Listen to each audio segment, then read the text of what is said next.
may still have some movement, but just as before, if you have any questions or comments for the panelists, please feel free to put them in the chat, and we will make sure they are brought up during the Q&A. So for those of you just joining us, my name is Felicia Lucht. I'm the director of the Wisconsin Intensive Summer Language Institutes, and very excited to welcome you to this panel. I am joined by my colleague, Kylie Holland, who is help moderating this panel and answering the chat. So again, feel free to put anything in the chat, and Kylie and I will make sure that we note it and that it gets answered. And thank you, Kylie, for appearing and saying hello. So we will start then with Alfred. Did you have any other follow-up comments or things that you wanted to talk about specifically with working for the State Department, your experiences in pursuing these opportunities? You know, I don't know what would be useful. I mean, you know, I'm happy to talk about, essentially there are two, you know, fundamentally different tracks, foreign service and civil service. They're, I think, different, but both, you know, they complement one another completely. They just have sort of different parameters, and there are different ways in, and they're structured differently. Would it be useful to have like a sort of a 5-minute presentation on that, or just wait for questions? If you wouldn't mind just giving folks that overview, and then that might inspire some questions as we hear the other panelists and then have that whole group discussion. Thank you.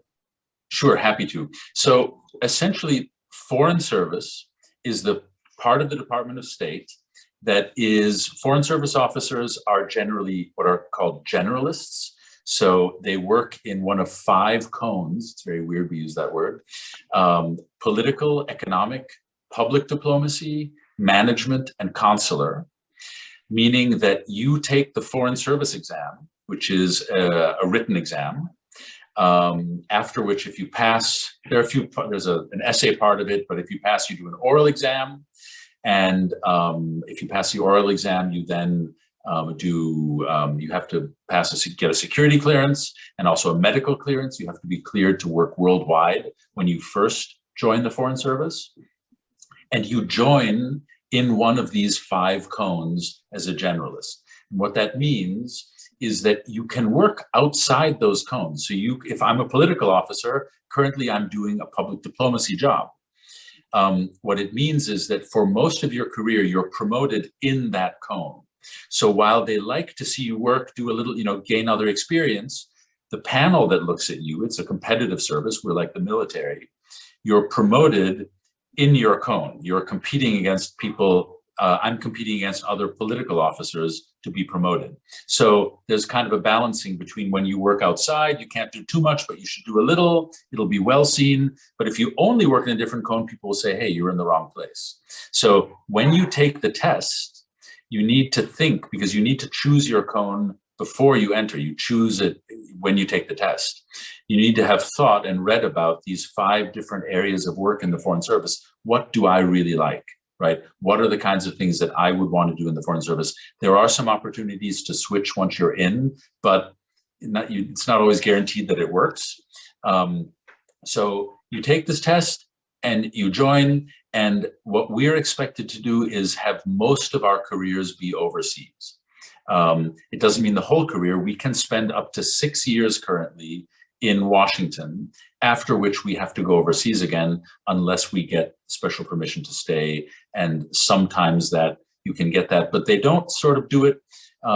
Family reasons like kids in school, things like that, is not really a reason, right? It has to be you lost a medical clearance, or you know there's something beyond your control. We are expected to be overseas much of the time. Now, I have a spouse who currently has a job here and is very happy at it, so doesn't want to. The way I did that was I went on a 1-year assignment on my own, which many people do, and then came back. And so now I was based in Washington for 5 years, went to Iraq for 1 year to work on our refugee admissions and our humanitarian support in Iraq, which is actually it was a fantastic, meaningful job for me. But it was only 1 year. And so there are certain positions like that.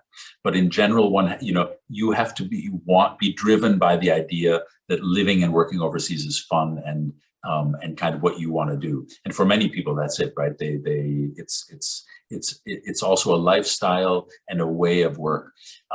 What's fascinating in the Foreign Service is that whether you're overseas or in Washington, you change jobs every 1, 2, or 3 years.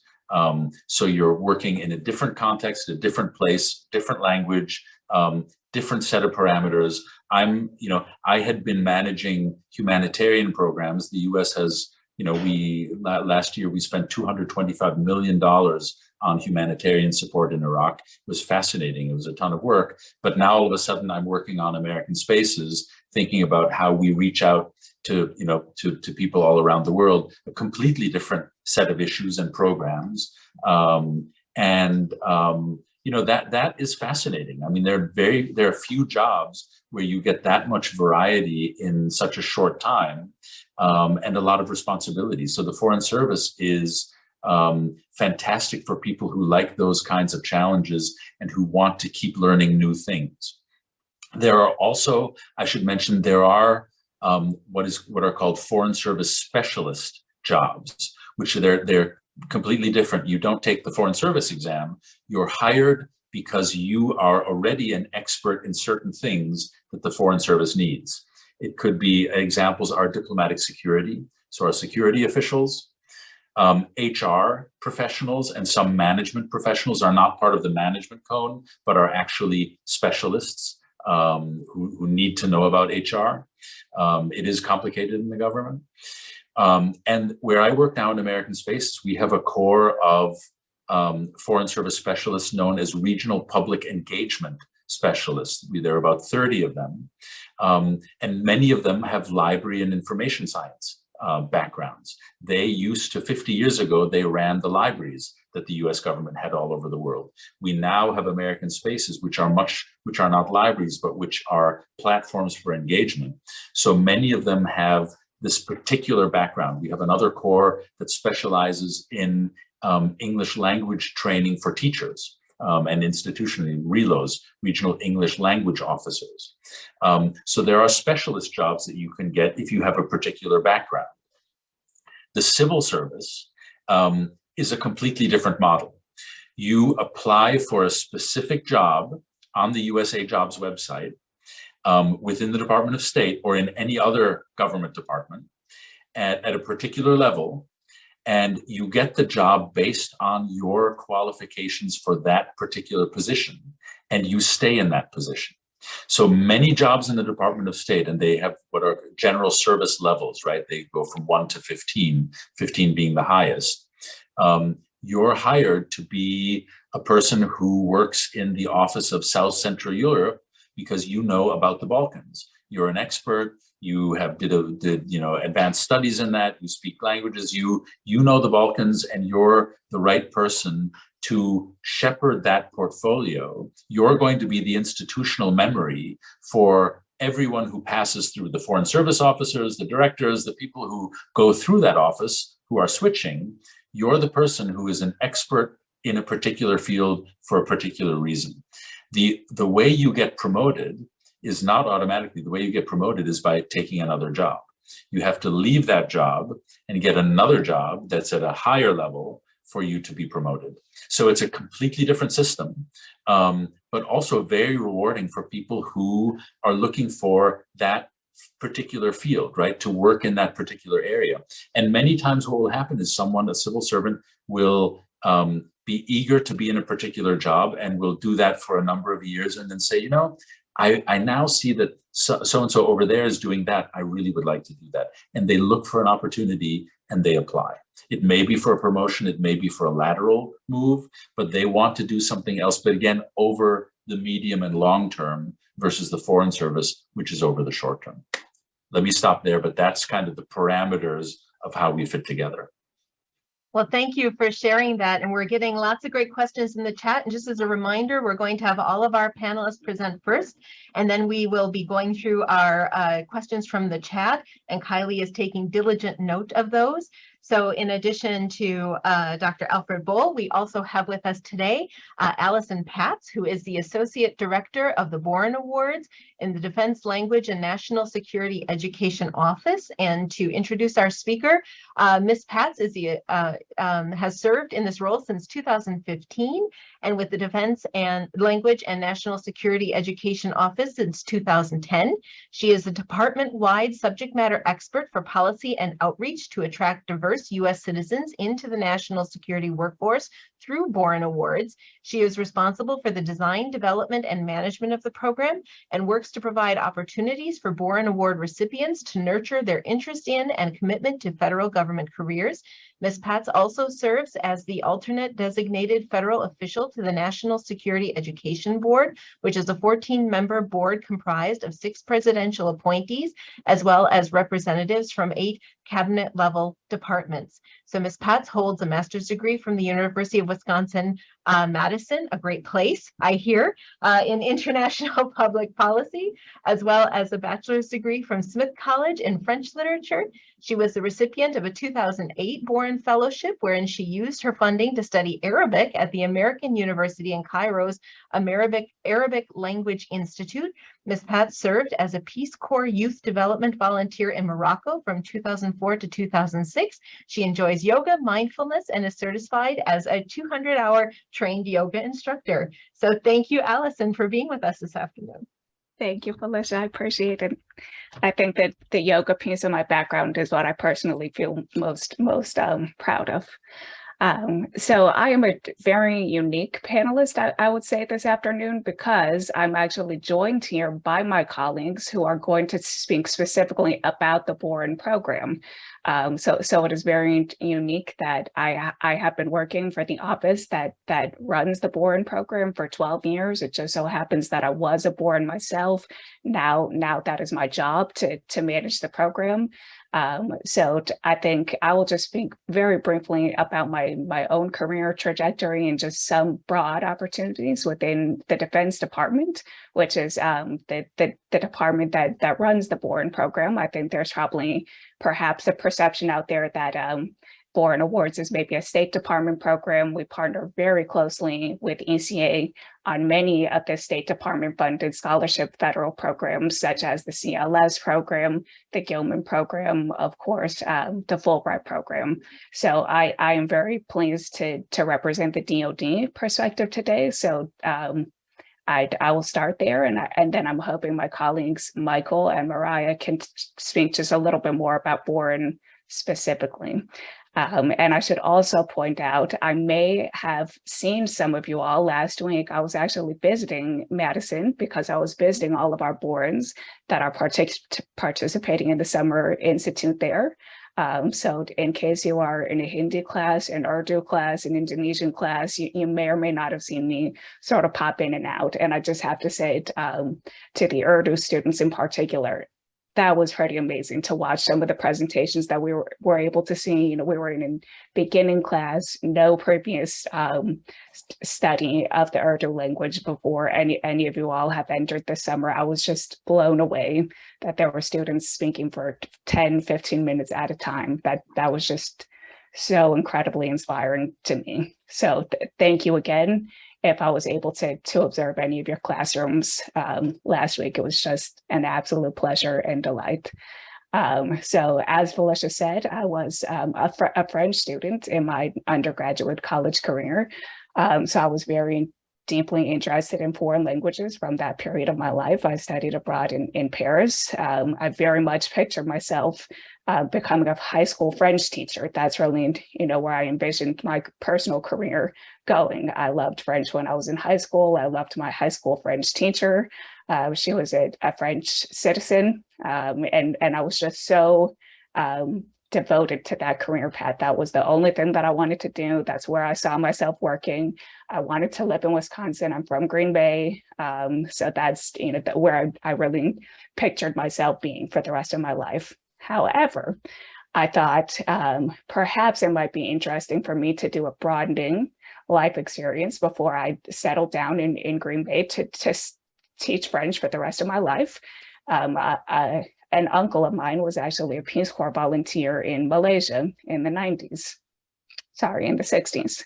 And so he had done his Peace Corps service, and I just found it so interesting that he had been to this part of the world that I knew nothing about, had lived there for 2 years when the program was just first being stood up in the 60s. And I was just so inspired by him and the opportunities that he had to engage at different people, at different cultures, learn a new language, that I just felt like, okay, before I start working as a teacher, I should probably have at least one broadening experience. And I used my uncle as my role model to sort of follow that path. So, I went to Morocco. I didn't speak any Arabic, didn't know a word.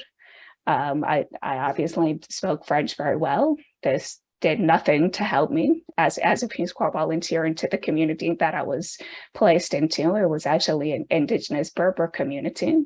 So they actually spoke Arabic as a second language, and they spoke Tashelhate as a first language.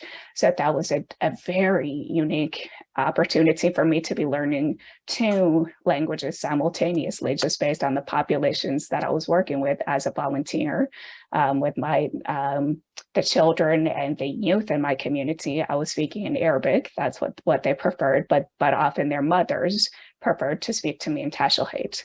So that was a very enriching 2 years of my life, very inspiring in terms of where I thought I could eventually end up. It just really shifted my perspective about where I could see my career going. Interestingly, I was completely illiterate during my time in the Peace Corps. So the Corps never taught me to read or write Arabic in any way. That was just not a requirement of the work that I was doing. Really, what I needed to do was engage with my community, and be a good citizen to the community that I was living in. So for me, that meant speaking at a very high level of proficiency. So I focused very much so on my oral proficiency, as well as my listening proficiency. So I came back from the Peace Corps. I wanted to get a policy degree. I went to the University of Wisconsin, and I actually negotiated with the policy school where I was getting my degree to say, could I please audit in my own free time Arabic classes, because now I have this oral skill set, and I would just love to deepen that, enrich that, and be able to read the language and write the language. And they said, you came here for a policy degree, focus on the policy degree. However, if it's not distracting you, go ahead, you can audit Arabic classes as well. So that's how I sort of found language at Wisconsin. I loved learning language at Wisconsin. I loved the Arabic department. I found that a very important piece of my degree program. And while I was on my degree program, I won a Boren. So I won't spend too much time on that piece because my colleagues are going to talk about that. But lo and behold, when I graduated from my degree program, thank you, Michael. I earned a Boren, not won a Boren.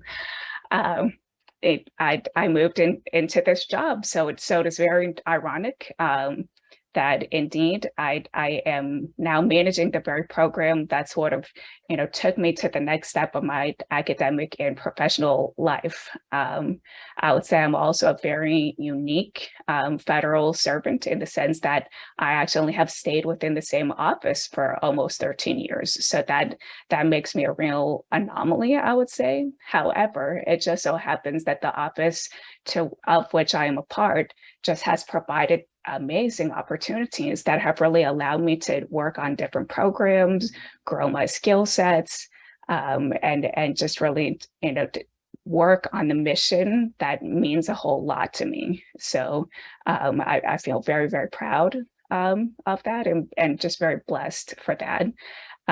Within our broader DoD community, there's about 1,200 people that sort of work in our same building, so to speak.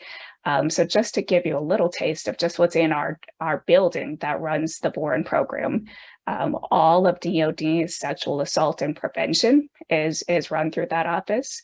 Everything related to suicide prevention among military members comes through this broader DoD office. anything related to travel. So any member of the military or civilians across the Department of Defense is overseen by the office, that is broadly part of this DoD. So it is amazing to me, all of the career opportunities that exist within the government, and then more specifically DoD. I know I have a colleague that says within DoD alone, there are more than 900 career professions or coded positions, meaning basically any single major you could possibly imagine having on a college campus, there is a job for you within DoD and across the federal government for you. So with that I think I'll leave it there. I think Michael and Mariah will do a much better job explaining why this Boren program is so important and why I think it might be a wonderful next step for you all to consider as you're thinking about your own academic and professional career paths. Thank you, Alison. And before we turn it over to Michael and Mariah, I will just take a moment to tell you a little bit about them. So Michael Saffle in the Boren Awards is a program specialist, and he has worked for the Institute of International Education for the last 18 years and in international education at large for over a quarter of a century. For most of his time at IIE, Michael has worked for the Boren Awards as both an advisor and outreach manager. Before joining IIE, he was an assistant English teacher in Fukushima, Japan from 2000 to 2002 and graduated from University of Maryland with a master's in American Studies in 2000. He is a native of Washington, D.C. and lives close to Baltimore, Maryland. Mariah Stewart is the program officer at the National Security Education Program. She assists returning Boren awardees with fulfilling their service. Mariah studied Russian and International Studies at the University of South Carolina and was a Boren Scholar in 2017 to 2018, studying Russian in Latvia. Before joining the NCEP team, she worked for 2 years in the nonprofit sector in Colorado Springs, Colorado. So thank you, Michael and Mariah, for joining us this afternoon. Thank you very much. I'm going to go ahead and share our screen. I say that with the confidence of somebody who is good at tech. I am not, but we will do our best. So again, thank you very much for being here. I appreciate it. That was a fantastic keynote. I try to learn as much as I can about agencies and how they hire. I've always said there are 5 cones in the Foreign Service, and every time I say that, I think, am I saying that right? Is it cones? And then I got the proof today. So I hope you were paying attention. So many people are interested in working in the federal government who apply to the Boren, and a whole lot talk about Foreign Service. And if you were paying attention and you took notes today, and if you go back and watch this on demand, I think this is going to make your Boren application even stronger. So let me get started once I figure out how I do that. All right. So there we go. So the Boren Award is similar to a lot of other government-funded programs, scholarships and fellowships alike. You do have to be a U.S. citizen. So eligibility requirement right off the bat, you have to be a citizen. Can't be somebody who is here on on some sort of working permit or such. You have to be a U.S. citizen, have to be able to get a U.S. passport. That is what you will travel on. You need to study in a area of the world where Boren sends folks, and we'll get to that soon. You also must maintain your matriculation status. That just means you have to maintain your status as a student while you're on the Boren program. This is not a gap year program. We do have awards for undergrads we call the scholarship, and we do have awards for graduate students that we call the fellowship. But you can't graduate in May, do a Boren, and then start your graduate program when you get back. You have to be a matriculated student. And you can't be a dual citizen of the country that you're thinking about traveling to. So my sons are both half Colombian. If they were interested in the Boren Award and wanted to travel to Latin America, Colombia would be the one country they couldn't apply to. They can apply to all the rest of them, but they would not be eligible for Colombia because they do hold passports and citizenship in that country as well. Now, the award amount, we give up to $25,000 for undergrads if you study overseas for more than 25 weeks or longer. So it's roughly 6 months. If you can only do a semester, we do give up to $12,500. And for those STEM students, those folks that have a difficult time finding the time to go overseas, we do offer special 8 to 11 week programs. A STEM student by no means has to do only a short program. If you are a STEM student, an engineer, and you want to go study in, in Tbilisi for a full year, that's great. We'd love to have you, but we want to make sure that you know that if you don't have that kind of time, we have a program for you. For the graduate students, 12 weeks minimum, but similarly, we will go up to 25,000 if you do 6 months or more. We also offer funding for summer programs. So you may have a summer program at University of Wisconsin, or maybe you want to go to Vermont and study at Middlebury. We will give you up to $12,000 to do a domestic program, summer 2023, and then you would go overseas in the fall. That's something that I can get into details about if you wish. I just want to emphasize the total amount you can win as a Boren Fellow, I say win, you do earn it, would be $30,000 total. So we don't go, it looks like from this slide you could get up to 37. That is not the case. Let's see. We are trying to go forward on my PowerPoint. My laptop is about as old as Caesar, so we will do our best here. Okay, self-identified program preferences. So one of the things that we look at when it comes to program preferences is how long are you going to stay overseas? One of the things we look for when it is, we have preferences on this program. We have 5 basic preferences, and one of them is how long are you going to be there? We have minimums, as I mentioned. You need at least 12 weeks if you're a graduate student. You need 8 if you're a STEM student, 12 for everybody else. But we have a preference for long-term study abroad. And as most people will tell you, especially at your school, the longer you're overseas, the better your language results will be, the more culture you're going to absorb. So the longer you're there, the better. And that's what we look for in the application. It doesn't mean you can't win a Boren, or you can't earn a Boren if you are applying for a 12-week program.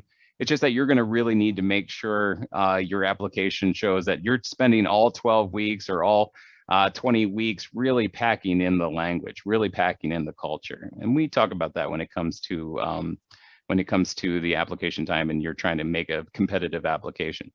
The countries, where can you go? This map basically breaks it down. The grayed out areas are where we don't go. And again, we're looking at less commonly taught languages. We're looking for Boren to travel to less commonly traveled countries. So Western Europe, out. Canada, out. Australia, New Zealand, out. Why? Because that's where most people go already. We're challenging people to go to other parts of the world. The countries that are green are preferred countries. These are countries that the Boren program says this is where we would like to see people apply. And the countries that are blue are also preferred, but currently we have not been sending students to those countries. You can go ahead and mentally put a blue under Ukraine as well for next year. But the idea basically is they're preferred and you can apply. You can apply to Russia, you can apply to Turkey, but we're going to ask you to have an alternate country because we haven't been sending people there mostly for safety reasons. And we just would want to make sure that you understand that going in. Apply to Russia, but in the background, you're going to need an application. You're going to have an alternative, for example, Georgia, or maybe Kazakhstan or Kyrgyzstan. And we actually ask anybody who applies for Russian or Mandarin or Arabic to have a backup, an alternative country in their application.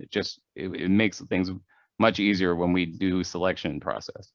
Languages, we will talk about that, but the languages, for the most part, you can apply for a Boren language that you've never studied before.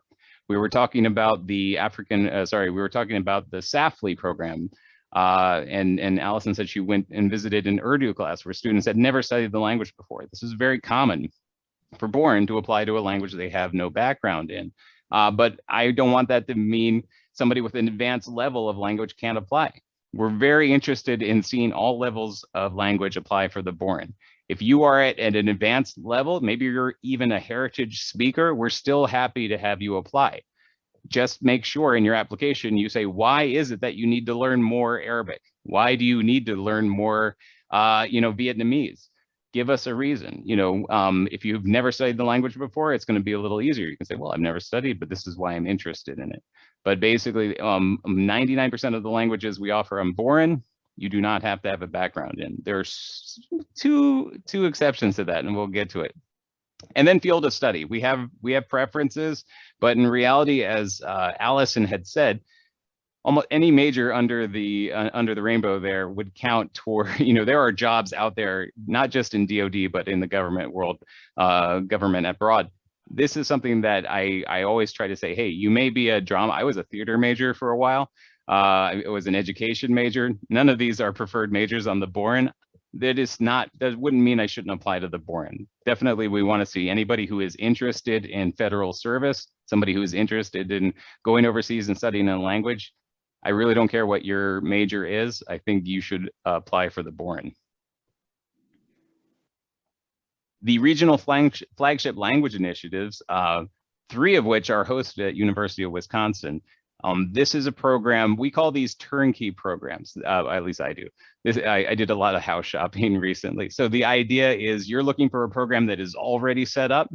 We have the summer program at Wisconsin for our Saffle and our IFLE and our TERFLE programs.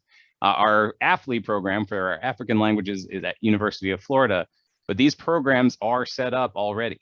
So a student who is really interested, or maybe just interested in going overseas, but hasn't actually picked the language, sometimes we say, hey, have you looked at our FLEs, our regional flagship language initiatives?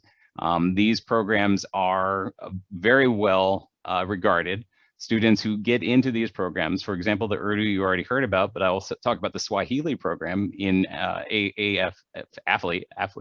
The students go in there with 0 background in Swahili and are coming out with an average score of like intermediate to intermediate high. And it's amazing how fast it takes, how short of a time it takes to learn some of these languages. And I really think it's because it's an intense program. It's an intense summer program. And then in the fall, you go overseas for at least a semester. Just waiting for my computer to wake up. It's just frozen. Oh, there we go. So I'm going to now hand it over, and I'm going to hand it to Mariah, and she can talk about the priority agencies and really the government side of this point. Yeah, thank you so much, Michael. And so as we talked about earlier, I work for the National Security Education Program, part of the team. So we work with students who've done their Boren and come back and are looking to complete service. So that ties into this a little bit in terms of our priority agencies and how Boren is funded and the agencies which we prefer to see service in. So as we can see here, we have Department of Defense, which Alison has already talked about. There are so many job opportunities there. We also have Department of Homeland Security. We have Department of State, which our keynote speaker spoke about a lot, and also the intelligence community.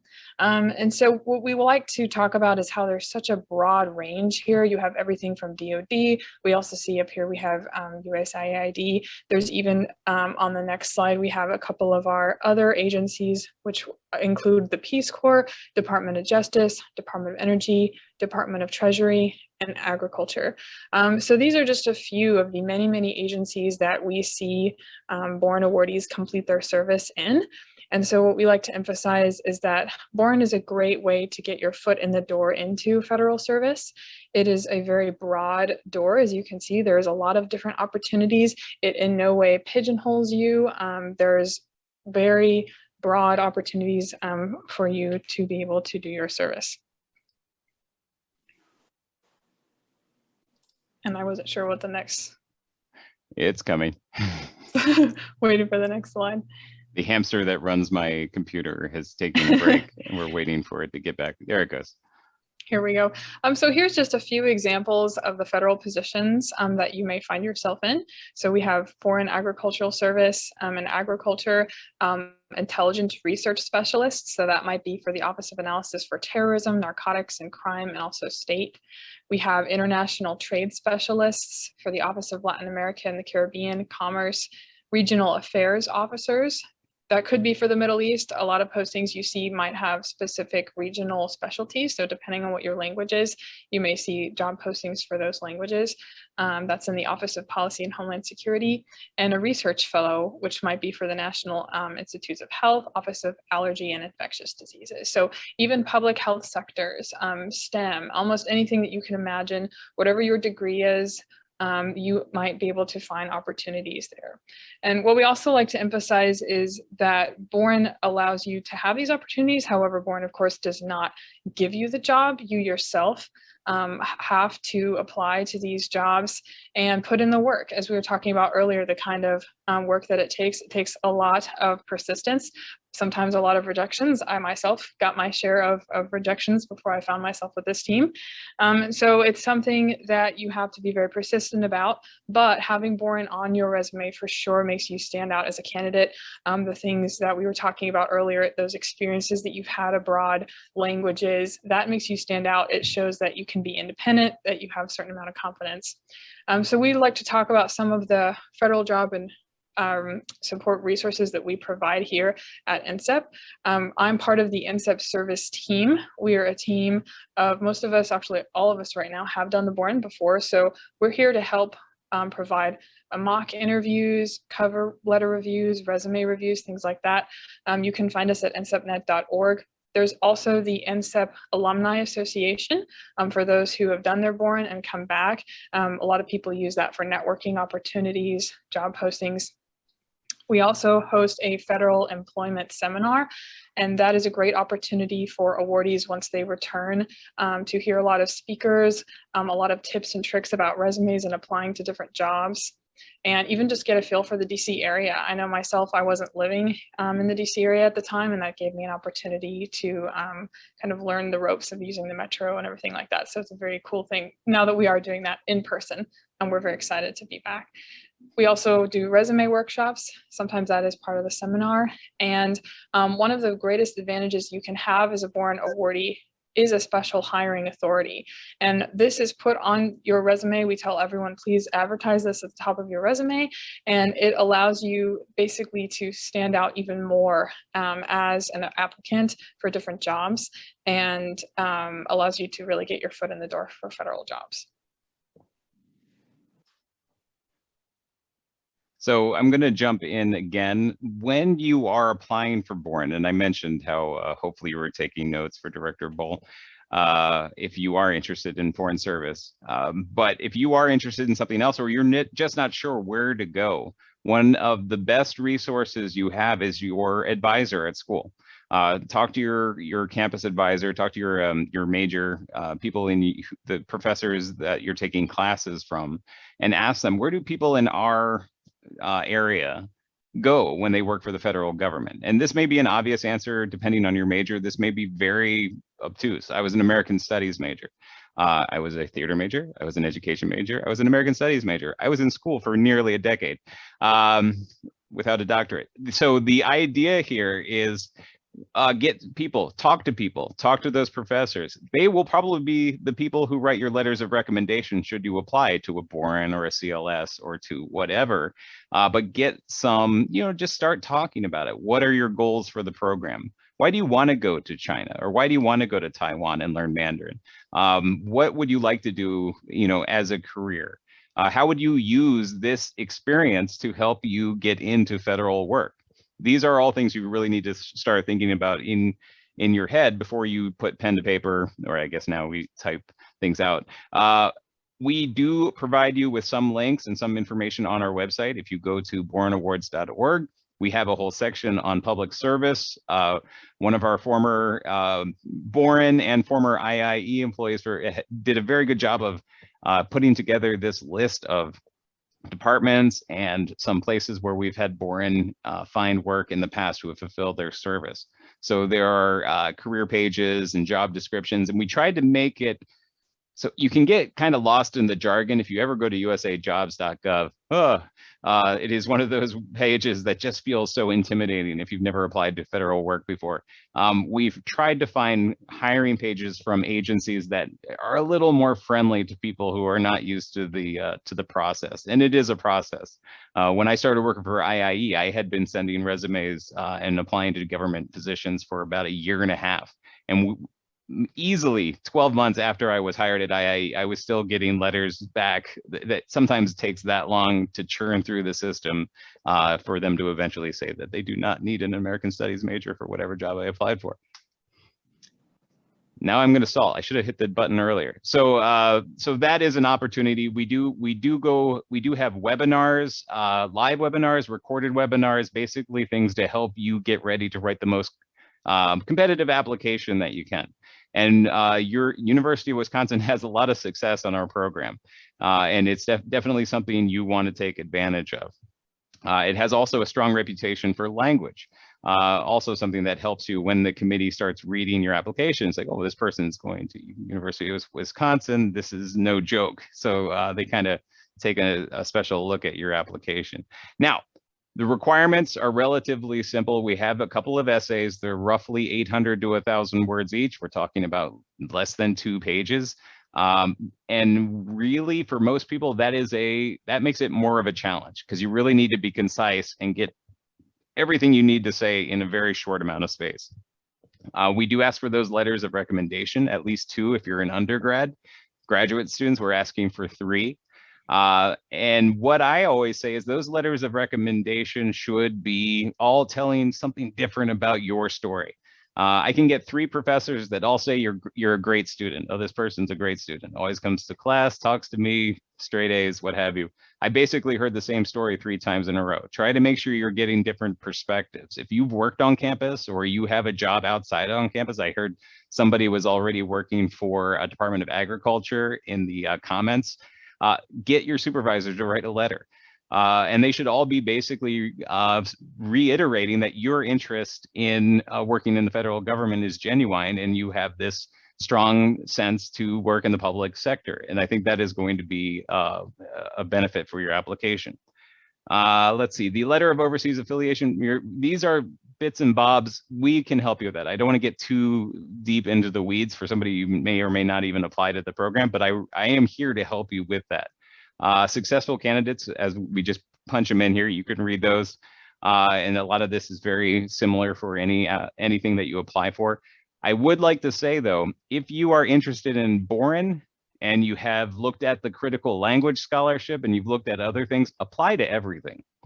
The CLS is a State Department funded program. If you have not heard about it, it is not affiliated with IIE where I work, but we basically should work together because every time I go on a career fair or I'm on a panel, I usually have a CLS person sitting right next to me.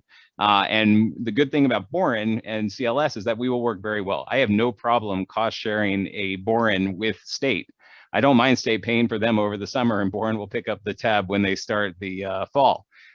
We are getting the same thing out of it. The student is getting that education, they're getting the language. We are eventually going to get someone well qualified to work in the federal government. And that's really what the whole point of Boren is. The deadline for the graduate program is January 25th. For the scholarship, the undergraduate program is February 1st, but UW will have an on-campus deadline, so you want to be aware of that. The application won't start or won't open, go live, however we call it, until closer to September. But the programs that you're applying for, what you're getting funding for, can't be any earlier than June 4th, 2023. So this is not for spring 2023. That ship sailed. We're looking to fund programs that are in the summer, a program that is in the fall 2023 or in the winter 2024. So it can start anytime between June 4th, 2023 and March 1st, 2024, or anywhere in the middle. If you have specific questions, I'm all ears, but my contact information is right there. Boren Awards, right now I'm the only one who reads this. So if you go BOREN at IIE.org, you can say, hey, Michael, I saw you today. Great shirt. Let me ask you some questions about the Boren. I'm really curious. I'm happy to answer your question. And I will unshare so you can get control. Well, please join me, everyone, in thanking our panelists for these great presentations before we move on to questions. So thank you, Alfred. Thank you, Alison. Thank you, Mariah. Thank you, Michael. And we've gotten a large number of questions in the chat. So thank you, Kylie, for helping us track everything. This question is for all of the panelists. And what would you say are some of the advantages of and disadvantages of government careers versus private sector or other careers? And kind of why would you recommend going into government service?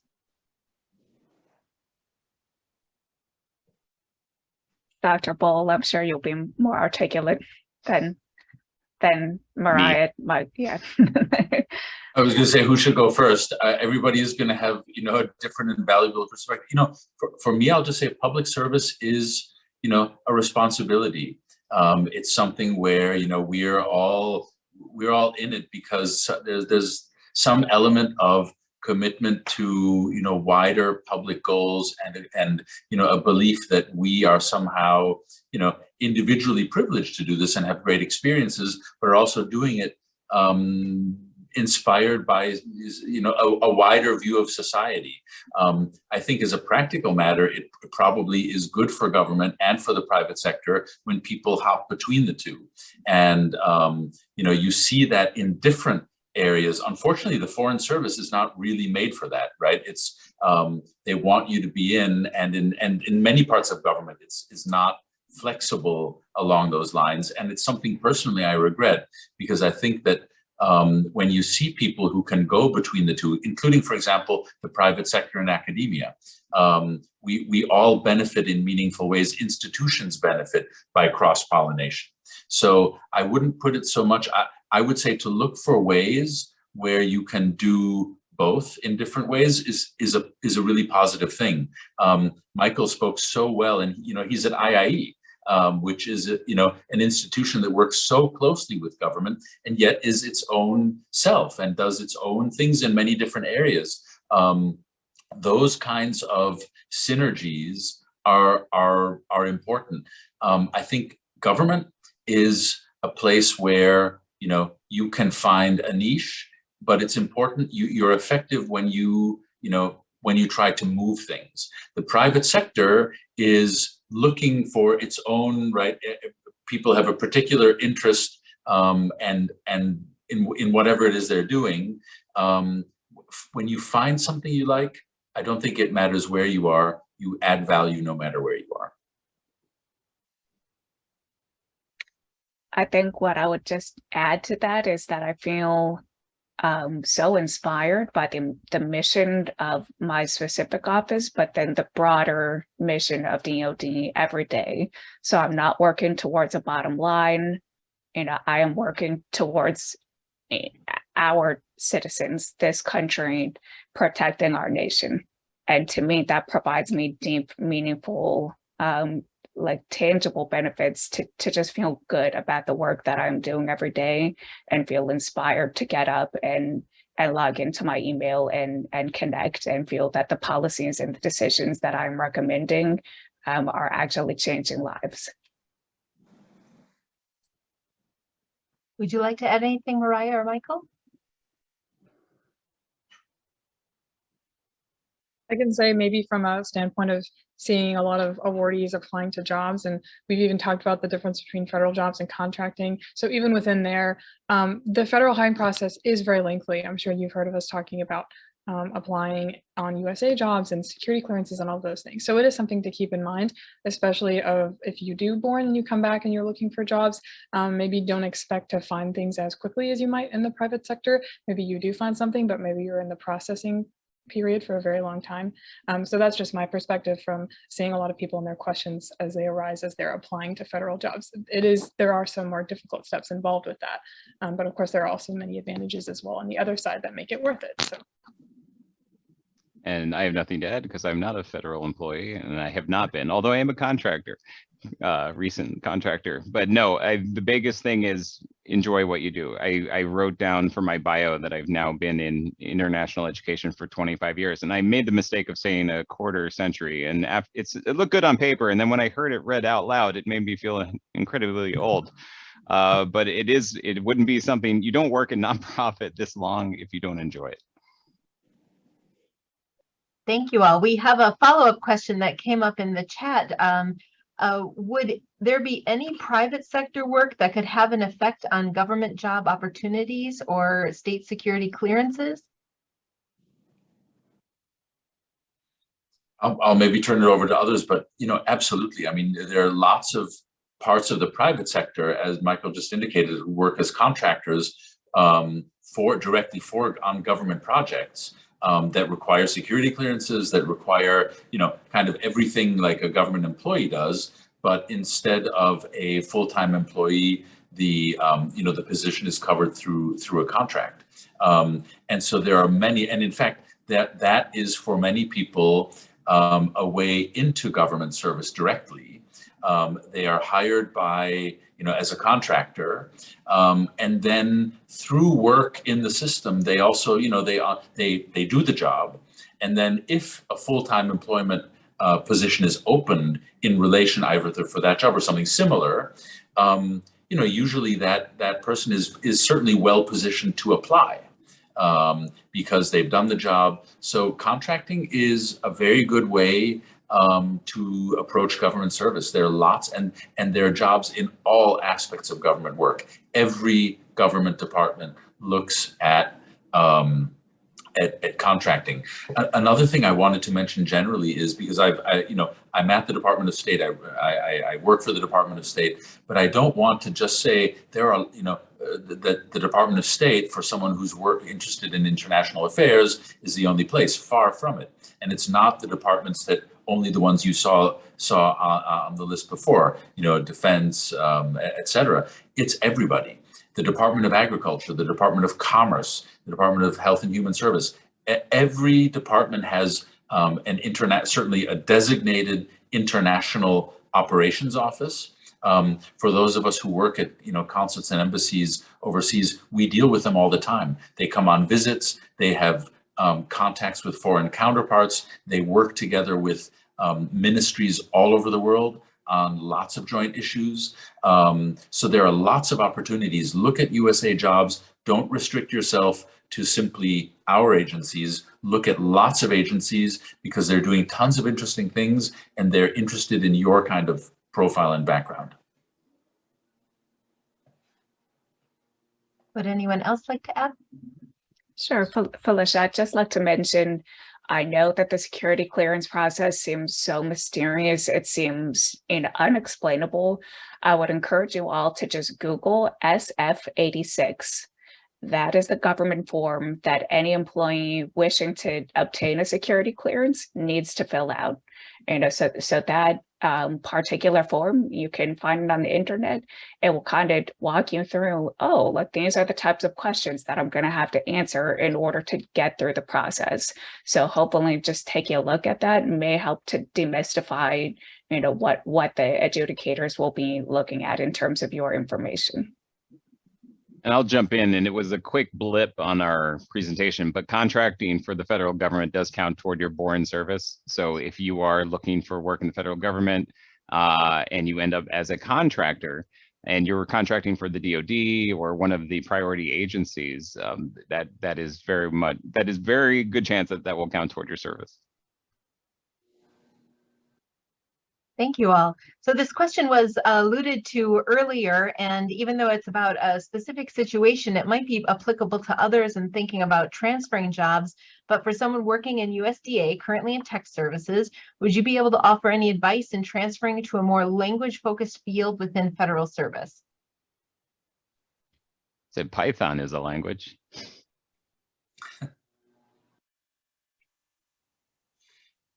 I would say there are lots, because there are so many different aspects to, what that question could mean. What I would do is I would come up with different searches on USA Jobs, try and set filters that include the aspect of language knowledge that applies to you, and see what comes up, and try, just as when you apply for jobs on USA Jobs, having the right words in your CV, in your application, is very important, right? Because it's done by the initial review, I think, is by AI, right? This is a program that's scanning for certain things. It's not a human being. And so you need to make sure that for every job you apply for, that the documentation you've submitted is tailored for that job. So, you need to make your case that you're the right person, and you need to do due diligence in terms of identifying the jobs to apply for. It is a lot of work, but on the other hand, finding the right job and a position in which you're going to excel and succeed, I mean, that's to me, that's absolutely worth it. Give up Netflix at night for a while and start, and make USA Jobs your best friend. I commented to our Saffle, IFLE, and TERFLE students at Wisconsin last week that, we of course track lots of data about our Borens, where they're going, what they're doing, what their job titles are. And I think, to me, one of the things that is most interesting about where we see our Saffle, IFLE, and TERFLE students of Hindi, Urdu, Indonesian, and Turkish going is that they are actually moving into language coded positions at a greater rate than a regular Boren, quote unquote. So to me, my answer to your question is, I think that maybe you should apply to a Boren. Maybe apply to the Saffle, IFLE, or TERFLE program.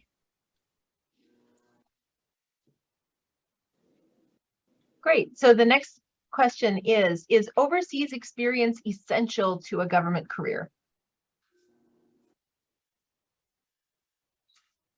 I don't think so. I think it's an advantage, but it will neither work against you nor for you per se. It's about how you, certainly if you're going to propose it as an advantage, it's about how you make that argument. It's about how you present it. And I'm sorry, I know that my screen keeps moving in and out.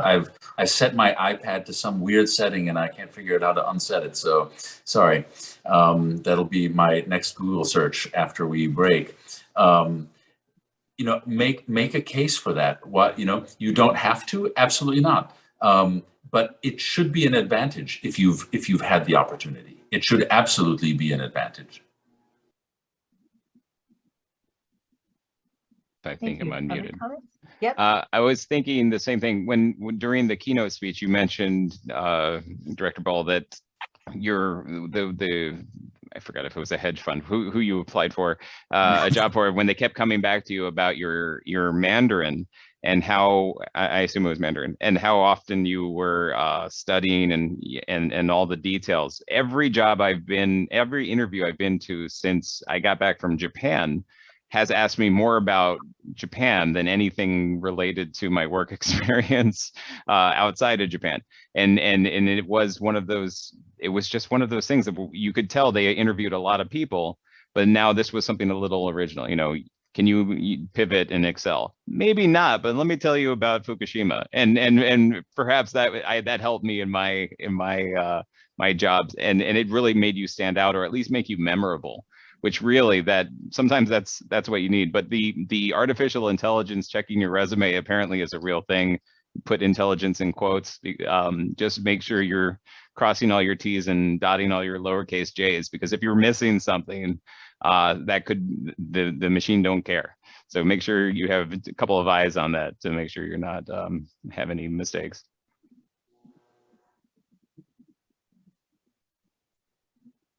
So there's an additional question. How can someone pursue a career that might have an overlap between diplomacy and academia? Well, that's fascinating. I mean, to me, diplomacy is what's called for in all walks of life, right? We can use diplomacy and diplomatic skills in every job and in every position. If the question is about international affairs and academia, and not just the art of diplomacy, I think the two are bound together in many different ways, between scholarships, employment, You can imagine that the number of institutions that work together and the cross-pollination, people who come from academia into positions in government and vice versa, many people who've been in government positions who then go into academia, and that hopefully keeps everything healthy, and and the work that has been being done in each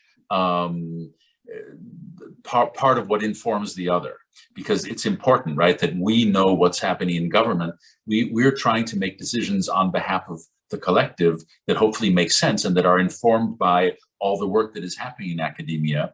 And likewise, we hope that the practical aspects of what we're doing, also kind of, work with academia. I think that a way to keep your foot in both worlds is to stay active in both worlds. If you're a government employee, look for ways to stay in touch with the people who are working in relation to your field in academia. One of the positions I had in the Foreign Service was in our Bureau of Population, Refugees and Migration, our International Migration Office. So it's about people moving around the planet and how we deal with the humanitarian aspects of that, not the issues about do people have permission or do we want this, but simply the fact that you have many vulnerable people moving around the planet, especially women, who can be victims of terrible crimes because they're moving. And how do we ensure that we're funding programs that that respond to those things? We stayed in very close touch with many academics who were working on similar issues, because we were trying to come up with ways to think about how can countries work together effectively on this within a wider scope of these issues being difficult ones for countries in terms of migration. Migration is not an easy issue. So I think you can find, in any area where you're working in, you can find those synergies, and looking to see who on the other side is working on them and taking up contact. I think people are happy to be contacted, both in government and in academia, from the other side with questions of interest.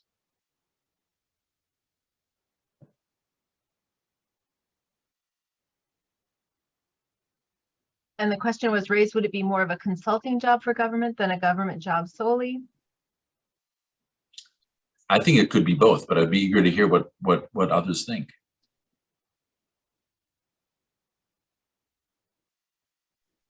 I would agree. I think it could be both. So now we have some more specific questions. So for our folks in Boren, what makes a Boren application stand out? I can jump on that one. What I normally do is say, where do people generally drop the ball a bit when it comes to the application? I've been doing this for a long time. I've sat through a lot of selection panels as the facilitator, and a couple of things, generally speaking, keep coming up year after year. We ask the student to come up with a national security argument for the country that they're going to apply for. So let's say it's Japan, where I went. At that point, I need you to make a national security argument. Why is Japan important to US national security? You can go 100 different directions on that, and you only have 800 words. So we ask you to focus on what you're studying. So if you're an econ major, I want you to use an economic model. I want you to talk about why is Japanese economy important to the US national security. You don't have to suddenly be an expert on Japanese, North Korean relations or South Korean or China relations. I call this slide in my normal presentation, stay in your lane. Don't think you must become an expert in something that you're not. Stick with what you know. We do not have one definition of what national security means at Boren. We don't put it anywhere on our application or on our website, because that's your job. You tell us what that argument is, and you back that up with, make a plausible, sensible argument. Your letters of recommendation, the people who read your letters of recommendation, I already mentioned my strategy for that, but show them your essays. Show them that essay one, that national security art. See if it jives, see if they have any notes for you. That's the biggest one. The second biggest one, our essay 2, which is roughly 800 to 1,000 words as well. We have about 3 or 4 bullet points of what we want you to answer. We want you to answer those questions. Don't leave one off.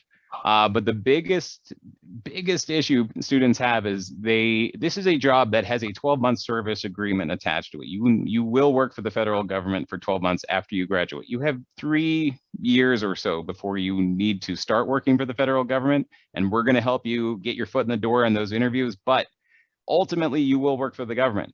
And it amazes me every year. It doesn't amaze me anymore. It saddens me every year where I will get this wonderful applicant, and they make just a banger SA1. They talk about national security in a way that just makes me happy, and it's well thought out, and they have great letters of recommendation. But in their SA2, they spend only 2 sentences talking about where they want to work in the federal government. And I want to be a foreign service officer because I want to be an ambassador to China, right? This is like the worst argument. Do your research, find out what these mysterious cones are. Explain to us where you see yourself long-term in the federal government. This is the kind of detail that is lacking in a lot of applications, and will definitely have you stand out in the application process. So those are my two big ones. I would also just add to that I find the most compelling arguments in the essays to be the authentic ones.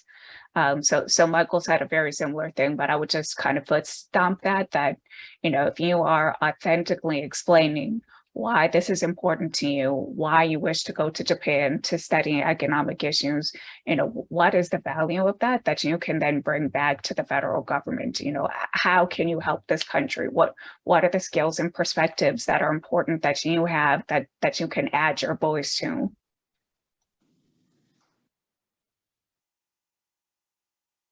And I believe this question is also for Boren. If your domestic language instructor is no longer available or able to write a letter of recommendation, can you ask your foreign or international language instructor to comment on your motivation language learning outcome? Or can you only accept letters from people who are based in the United States?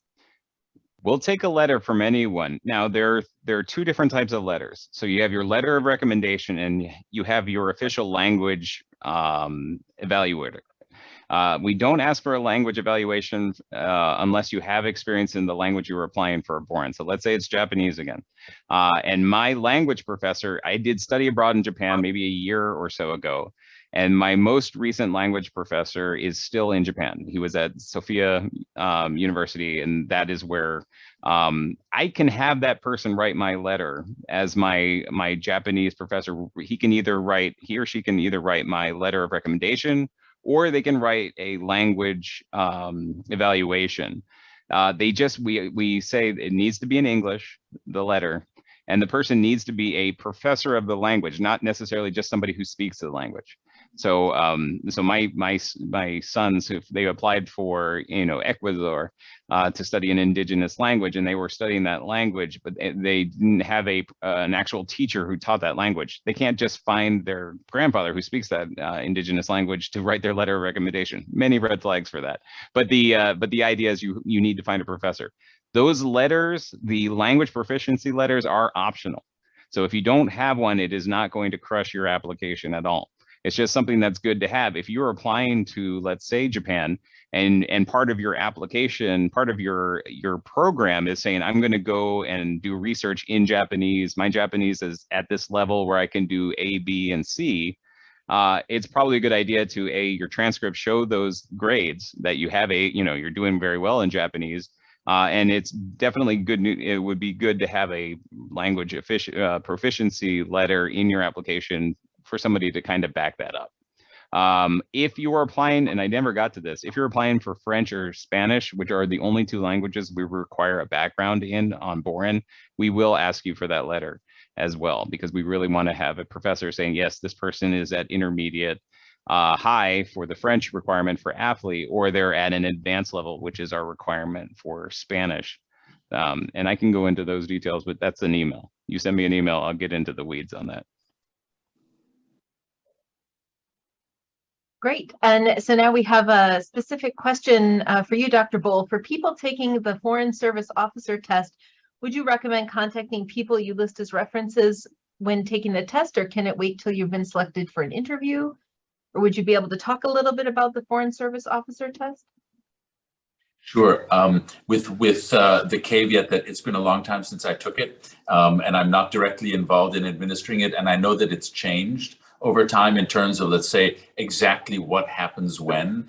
But the model is still that you take a written test, you submit an application at the same time. I think at least the way it worked for me was that taking the written test is the first step. And so at that point, I don't think you need to have done too much more than tried to prepare yourself for the written test. After that, if you pass the test, I think that is the time when you start mobilizing greater things. You submit a full application, you provide a lot more information, and you will provide references. What my advice in general would be, if you are asked to provide a reference, that's the time when you reach out to them and talk and let them know, I put you down as a reference. I hope that's okay. And to talk a little bit about it so that the person isn't surprised if they're approached. And so that you also have an opportunity to explain why this is important to you and what the Foreign Service is, what the exam is about. So whenever you are asked, that's when I would personally choose to, let my references know and make sure that they're on board. Thank you. We have a few more general questions for all of the panelists. So would it be completely necessary to have at least a 4-year degree in order to get into into government careers that has been referenced, or could one's skills, experience, and capabilities be enough, generally speaking? So for us, I mean, most positions require a 4-year degree. There are some that don't, and Foreign Service officer positions actually don't, in the sense that if you have relevant work experience, it can count such that you can be accepted into the Foreign Service. Civil service jobs in the department vary. And so it's just a question of looking at what the requirements are. But there are some positions for which experience, is definitional and where you don't need a 4-year degree.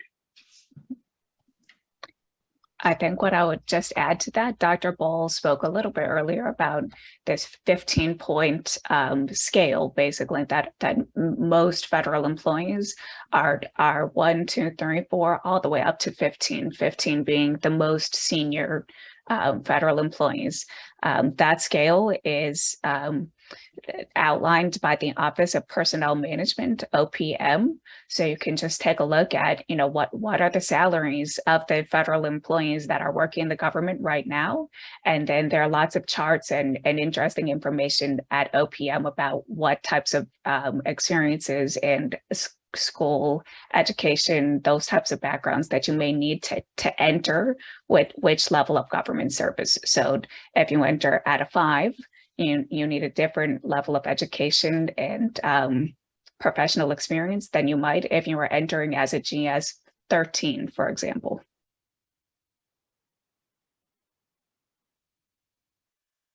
Are there particular types of volunteer work that would be helpful in preparing to apply for government work, or perhaps also for the Boren?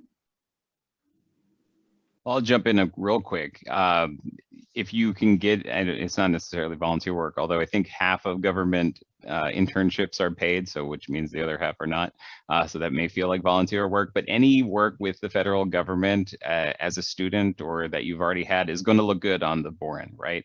It shows that you have some experience. So if you were a virtual intern for state, which I believe they've been doing since lockdown, that looks great. You should mention that. And again, use if you had a good relationship with your supervisor, have them write a letter of recommendation. I think that's fantastic. But there are other ways to do that. And in fact, and I think Mariah can back me up on this, post-Boren, when you come back from overseas, while you're looking for federal work and perhaps while you're still waiting to graduate, you can volunteer at a VA hospital. You can volunteer around in a lot of federal facilities, and that may or may not count toward your service, but it is definitely, it looks good. It's something that you should, I mean, I think it's good to volunteer anyway, but it is definitely looks good. And when you talk and you're interviewed, it's something that may come up.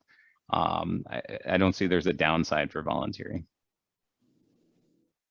And I would add, especially because a federal resume is so cohesive, you put everything on a federal resume. It's outlines a lot more things than you would put on a private sector resume. So they might be looking for volunteer work because that is always included. And so the more you have to put there, the better.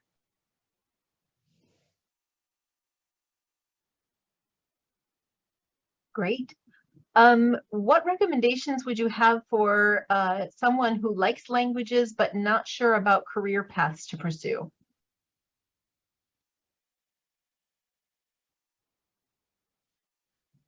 That's a hard one. You know, I mean, I guess look for inspirations. What I think I would do is look for inspiration in the things that you like in any case, languages and otherwise, because of course, you know, as Alison said, one vision one can have is to be a teacher of a language, right? And to say that this is something that's rewarding, fantastic, important for our society. And you can do also many other things. And if you're looking for inspiration and ideas, I would say the biggest thing is keeping your eyes open and seeing what others are doing. Look at what people are doing in your cohort, in your classes. Talk to your mentors. Talk to the people if you apply for a scholarship like a Boren, you know, maybe send an email to someone like Michael and say, you know, you can ask for an opinion and say, do you have ideas for me? Where else could I look, right? Knowing what questions to ask and where to ask them is half the battle. And others can help you with those things. A warning that when you talk to me, I do like to talk. So you'll hear me talk a lot. And in fact, that is not an uncommon trait. People generally speaking like to talk about themselves. So don't feel bad about just randomly calling or reaching out to people, especially if one of the best tools I think that's out there that I wish existed in the 90s when I got out of college is the ability to use LinkedIn. And you can find somebody in a government agency or even in the specific area that you are interested in work, find people that went to your college that are proud alumni of, you know, for me, it would be University of Maryland. And I say, hey, I'm a University of Maryland. I'm about to graduate. I just graduated and I'm looking for advice on pursuing a career in where you are, you know. 9 times out of 10, people are going to write back and they're going to say, oh, great, I can help a fellow Terp. And let me tell you about my process and what I did. Maybe, are you in town? Let's have a coffee. You know, there are a lot of people who are happy to help people along the way. It's like it's an unofficial mentor ability, but I am, as mentioned, I am happy to do the same thing. I'm happy to help anybody who asks.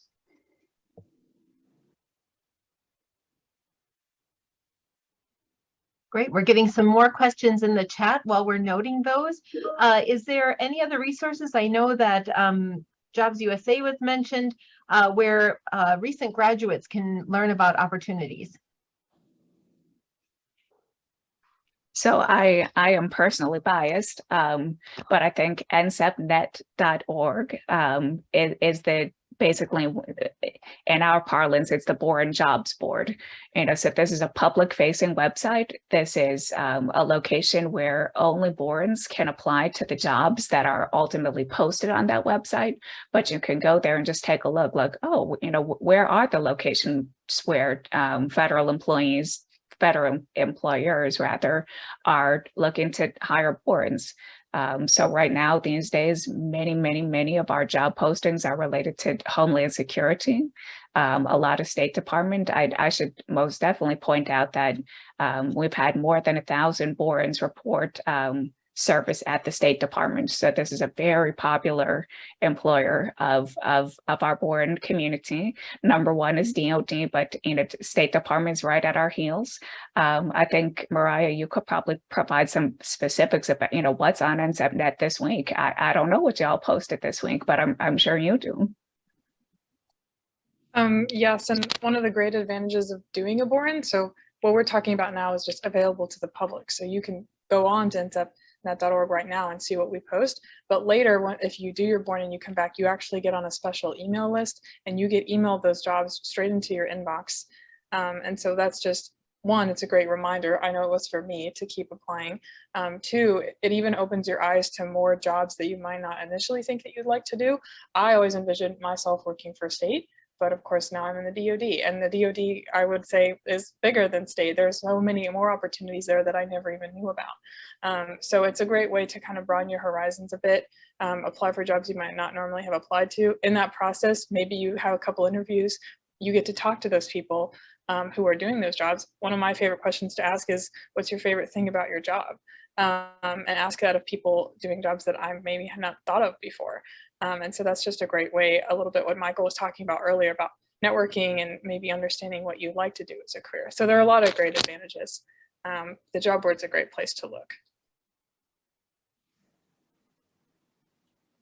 Great. So another question that we have, and for the person who submitted the question, if I don't interpret this correctly, please give me some hints in the chat so I can make sure I'm asking what you'd like to know. But the question is, what are some jobs that aren't specifically based on linguistic skills, but where knowing a language will give you a boost? So I'm assuming this means where it may not be a job where a language is necessarily stated that you have to have language proficiency, but yet by knowing a language, it could be beneficial for applying for this type of work.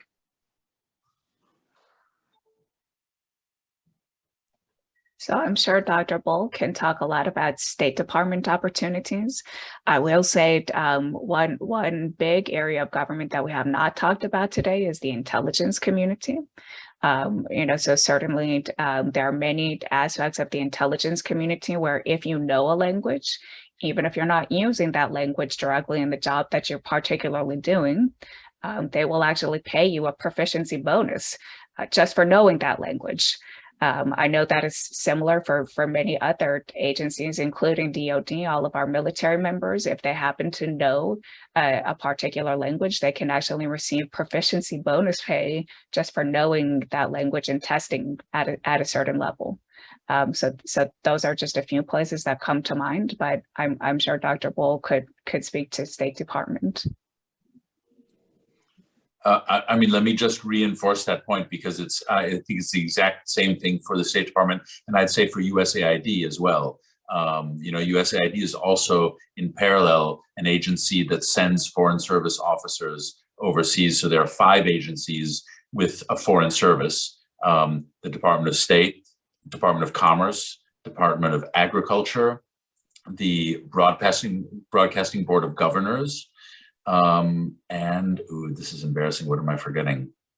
Did I say Commerce?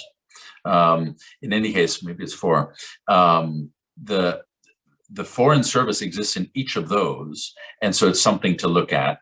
And within each of those agencies, certainly, there are many jobs where, as Alison said, knowing a language as a background is absolutely an asset. And I think that's the case certainly for the intelligence community, for big parts of the Department of Defense, where just knowing, it's kind of like what happened to me in service, right? Is if you know a language, you're likely at some point to be identified because they need someone to speak that language, or at least who has a background in it, right? It can be a matter of luck or just chance, but the fact that you have that background will only be a positive, and it actually may lead to something when they know that. One of the things that certainly is in our personnel profiles is our language knowledge, so that theoretically when the department is looking for someone with a particular background, they at least have the information to be able to identify people who might work in a particular job.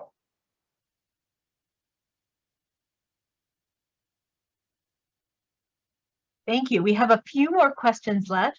So is having a job in a state agency, or I'm sure any other government agency, particularly helpful when being considered for a federal agency position? I don't know what others would say. I would say any experience is good experience, whether it's in the private sector, whether it's having worked for a state agency, especially, if it's relevant to the job you're applying for. I think that's going to be the most relevant thing, right? To say that you've done something that is related to what you're applying for. But certainly work for state agencies is respected and very well seen. I would completely agree with that.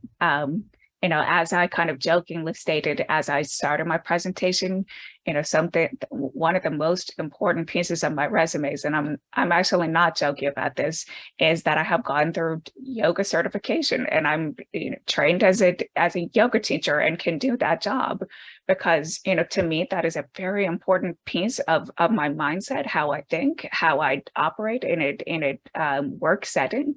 So it is important to me to put that on the resume. So it is equally important to put all of the relevant work experiences or non-traditional work experiences that you may have. If that's going to make you stand out. I know the director of our office, he often talks about how he used to play in a jazz band, and he will still he's a very senior government official, and still to this day, he will put on his resume in a jazz musician in a band or something like this. It's a starting point of a conversation. It makes you interesting. It makes you a person.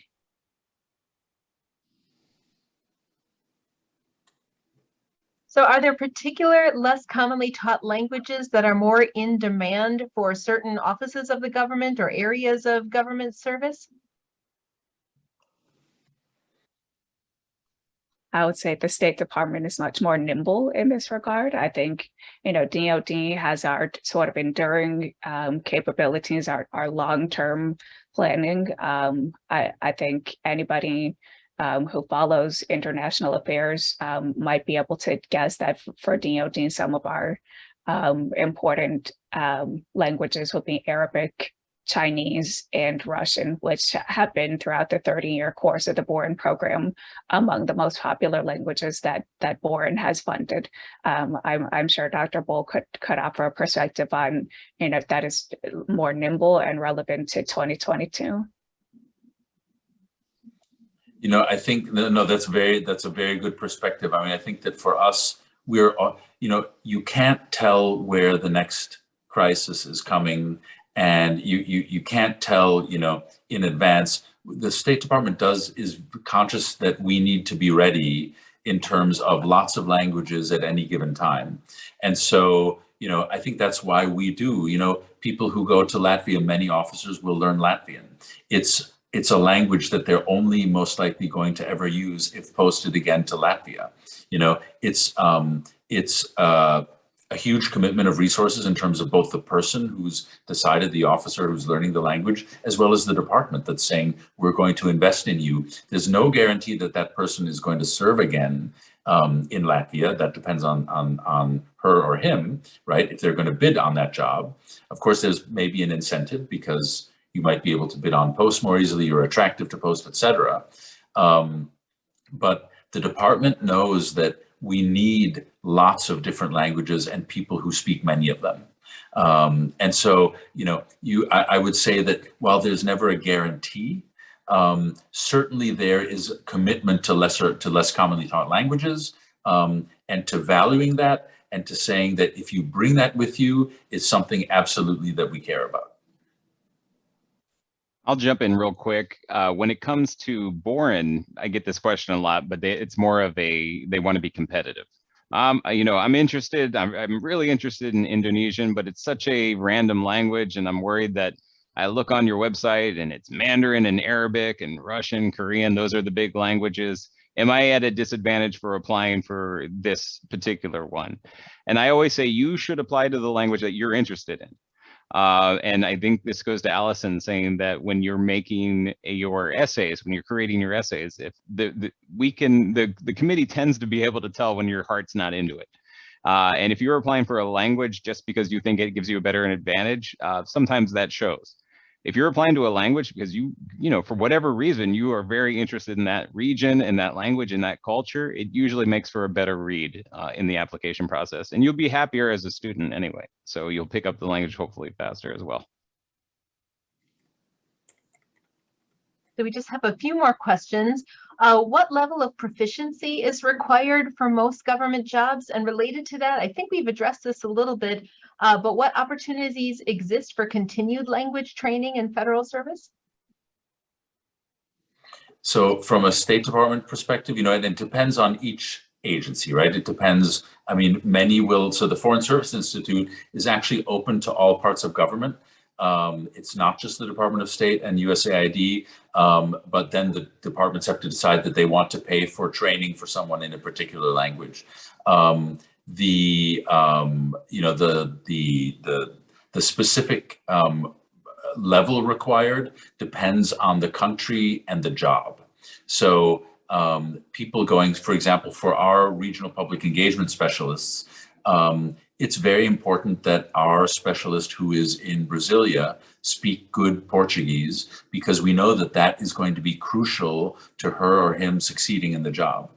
Other positions, for example, it may not be crucial that they can operate at a high level. So, for example, the level required for our reps in Brasilia is what we call a 3-3. So, like a normal professional proficiency, able to deal with most professional matters in terms of speaking and understanding on a regular basis, right? Not advanced professional, but a solid, good mastery of the language such that most of your work duties you can take care of. There are other positions that require probably one level down, because it's not going to be crucial to success, but it's going to be crucial to know at least enough to be able to know the context, know what people are saying, and be able to navigate around issues that come up in the foreign language while still dealing with them in English. So that's how I would characterize it for the State Department. It depends on where you're going, the language itself, and the nature of your job. And I would say this is a very a similar response to other career fields within national security, to include DoD, intelligence, commerce. I would echo everything that Dr. Boll said. We have two last questions. I know we've talked a little bit about this one, but for the folks who have just joined us, are there particular trends you see in government employment in the next 5 years? Are there areas where we're expected to see more growth or opportunity need? Very hard to say. It's, we have to respect Congress in terms of, when they fund particular positions. And so, the president puts forth a proposal every year in terms of budget, and then we see what positions can be funded.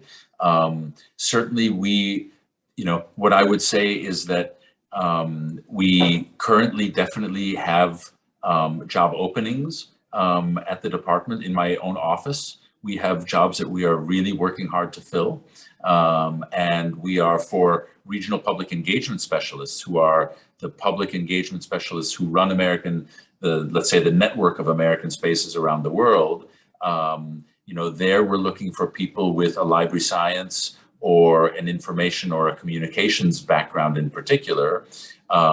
We're definitely looking to hire, and there will be, we expect there to be an announcement for people to take that assessment test coming up. So, I think there are always going to be opportunities, and it's a matter of looking and getting on as many lists on USA Jobs. You can set alerts so that when a particular position or kind of area opens, you can be alerted to that. And I would definitely do that.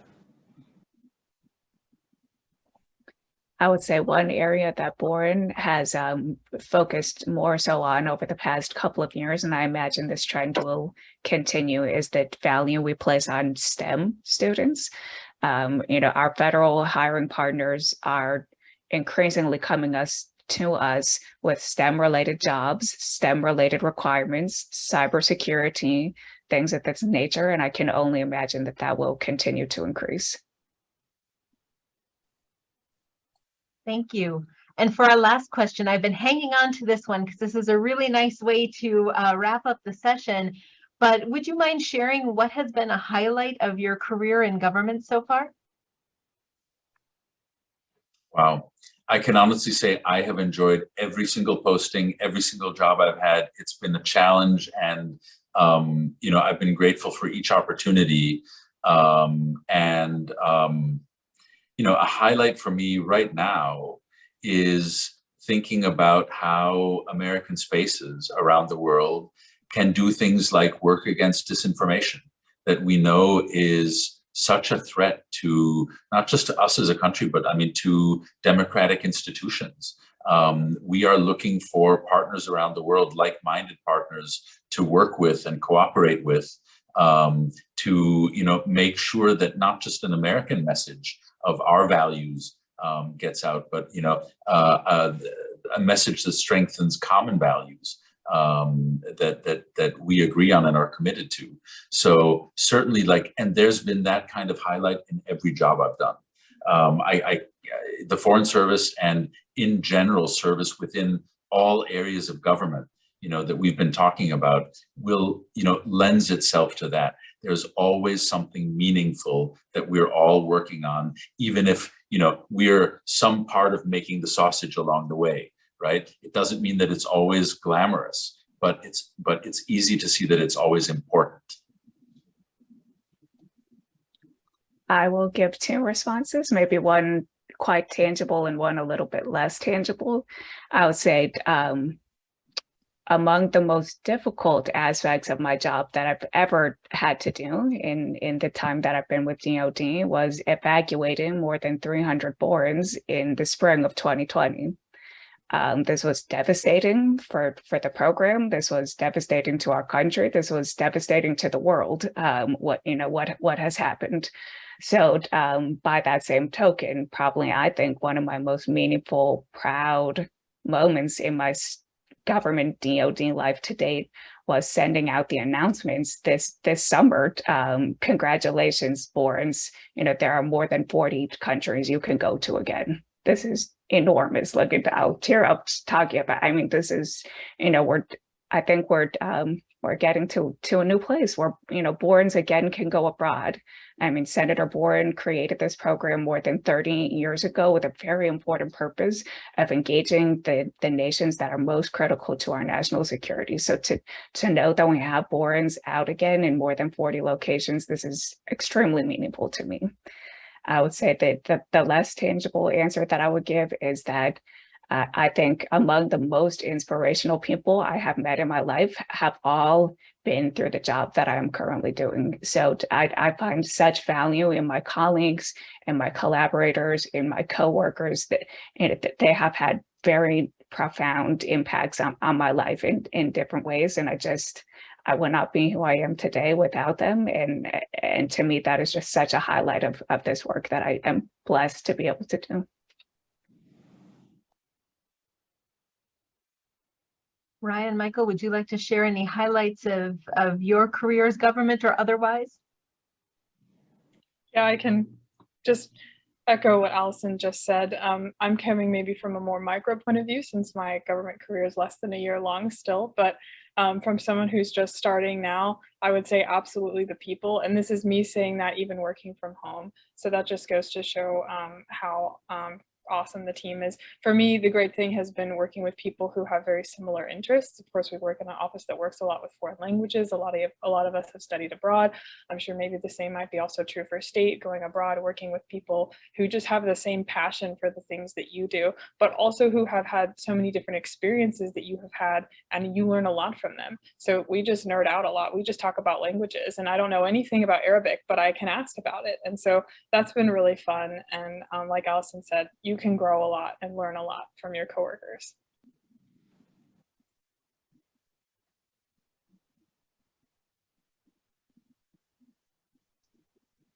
So my career at IIE and in international education, I've always been on the outside of the government, but I was born in Washington, D.C., which is, and I get to walk. I actually get off the bus to get my steps in at Independence and 4th, which is right next to the U.S. Capitol.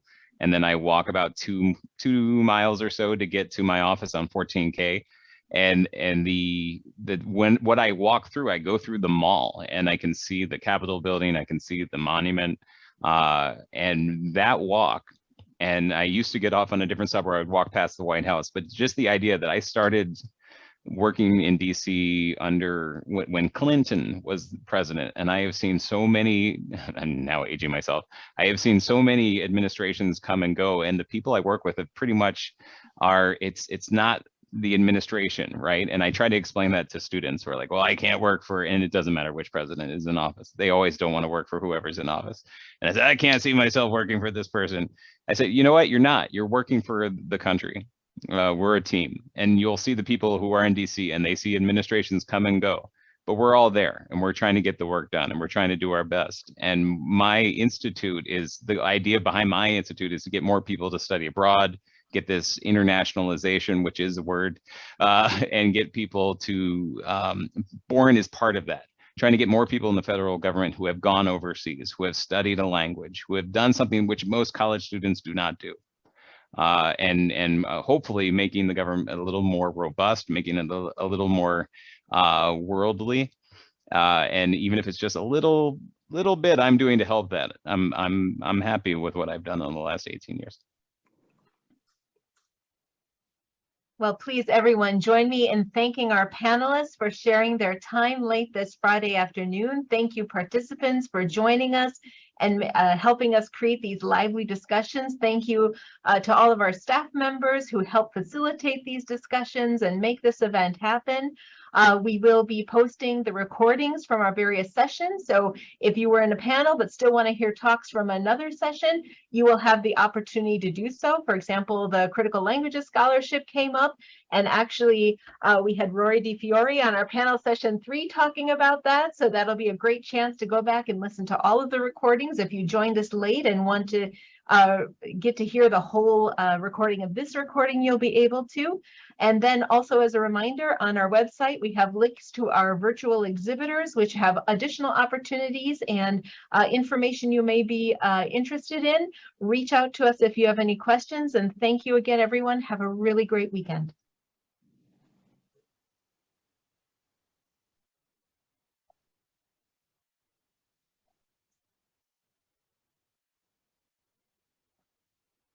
Thank you so much, Fred, and everyone. And it really, I can't express our thanks enough. And I think too, I can stop recording as well.